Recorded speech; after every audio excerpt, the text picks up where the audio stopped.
I am Salt, and I love you.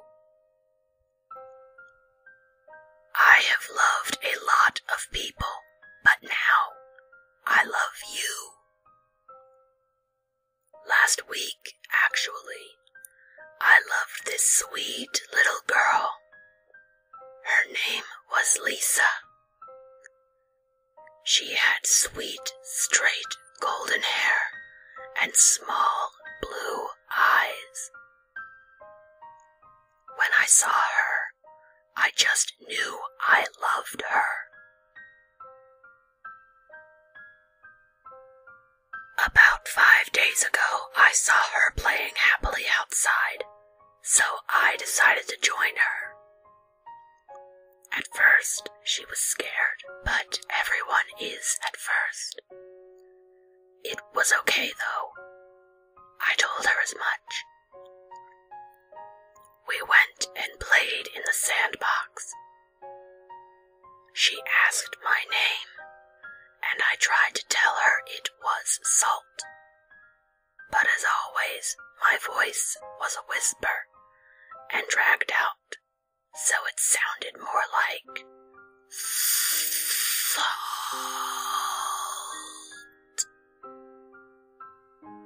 She laughed at this and enjoyed saying my name that way. I liked that it made her happy, and so we kept playing. Soon I saw her mother through the window in her house. She was washing dishes. She looked out at Lisa playing in the sandbox. As soon as she saw me, her face changed. Where just a moment ago she had seemed content, now her face was ghostly white. She stared at me in terror, her hands firmly gripping the dish she had been cleaning. I stared back at her. Our little staring contest seemed to last for an eternity, though I knew it was really just a couple seconds. Then she screamed. Ah! She ran to the door and swung it open. She seemed too afraid to come near me, so instead she called Lisa to her. Lisa, of course, got up and walked toward her. The front door slammed shut. I wondered what her mother was doing, so I teleported inside to find out. Lisa was running upstairs and her mother was in the kitchen on the phone. I know not to disturb someone on the phone, but I wanted to know what she was doing, so I crept up behind her. Yes, hello? This is Jane Moore. I live at 9851 Oakland Drive. There's a thing outside in my yard. Yes, it is an extremely black creature. It's taller than any human. Its eyes are black too, and No, I'm not making this up. Yes, it resembles a person, except it has claws for fingers. It was outside with my daughter, and I could almost swear I could feel it behind me now. Please help me. She seemed to be crying. It must be the phone. I knew it was wrong, but I had to make her feel better, so I cut the cord.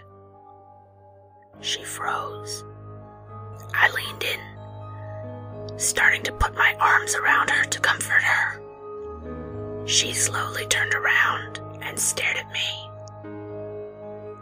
I had thought her face was white before, but now it was almost as white as snow. She dropped the phone. I tried to say hi, but again it came out as hi. She screamed. Lisa came down, wondering what was going on. Her mother yelled at her to go upstairs. I didn't want to lose Lisa. I loved her. How dare she try to take away Lisa? I couldn't let her keep doing that. I took my finger and slit her throat. Lisa screamed. I picked up Lisa and teleported back to my house. She didn't seem happy. She was trying to run away. I talked to her, telling her it was okay. I loved her and she didn't have to cry. But she kept trying to run. I strapped her to a table. A couple of days later, she had calmed down, but was still crying. I came in, and she struggled against the straps, but to no avail. She looked so pretty. I told her I loved her and I wanted to keep her forever. She kept crying, but I knew she would be happy soon. So I started doing what I always do. I keep my fingers nice and sharp for this. I threw my fingers into her stomach, one at a time, in places I learned from practice. She started screaming. They always did. I finished.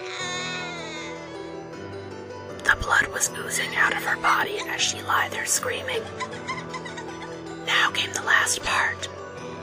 Now that there was blood, my stomach growled, and I let it open. Out came the razor-sharp teeth. First I was eating her legs, making her scream even louder. Slowly and meticulously, I worked my way up until her screams turned to gurgling. Soon, it was silent, and I was done. I loved her. Now she is inside me, and I can continue to hear her screams forever. I am Salt, and I